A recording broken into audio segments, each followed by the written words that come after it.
a lot of the times the noise becomes you can't hear it anymore. And then it gets louder and louder, but you keep ignoring it, so you're not hearing the noise, and therefore you're not seeing how far you've been pulled from your innate nature.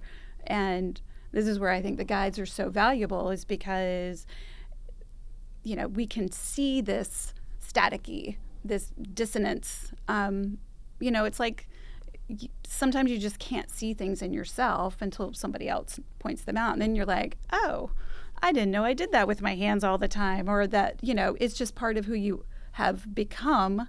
So it's a lot of unlearning, would you say, and unbecoming to re-become who you are meant to be in this world, and the gift that every person possesses to share with everybody. No, I think it's an interesting point about what the guides, how the guides are so central to this process. The way I think about it, guides do two things, and they're very critical things. One is, so while for example, the blueprint and figuring out who you truly are is not done by the guides. It's actually done by experts with deep lineage of specific methodologies that are there in the Indic system to help you figure out who you are, right?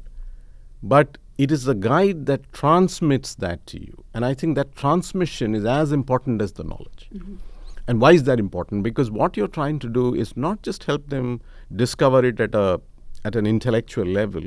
You're actually trying to get them to discover it at a deep down acceptance level. It's got to go into the heart, not just into the head.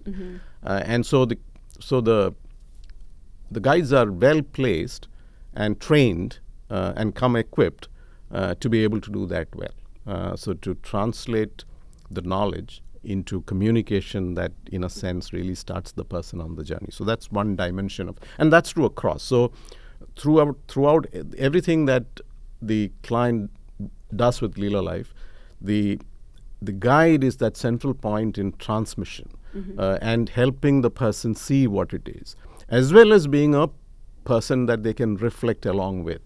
Right? So you're reflecting on your life and you're reflecting on specific things, but sometimes helps to have a mirror that you can have and, you know, and reflect off. And so that also is a role that the guide plays. So that's one part.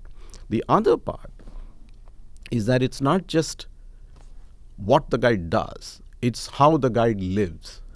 Because the guide is as much a person who does as a person who, by how they live the Indic, the Leela way, is an inspiration to the other person to think about that. It could be a totally different kind of life. It's not the same kind of life. But at the root of it, it is a joyful life because the guide has figured out and is on that path for themselves of finding that Leela. And they're ahead of the client in that journey. And so that is another powerful value that the guide brings. So two values. One is the ability to take this thing that comes from the Indic knowledge and transmit it in a manner that works for modernity, for people in New York and what have you, in London and Singapore, but equally to show them, you know, give them a sense of what it means to be in the Leela way so that they can have a reference point saying, okay, look at how my guide is. And so, you know, so there's that. So there are these two dimensions of being a guide.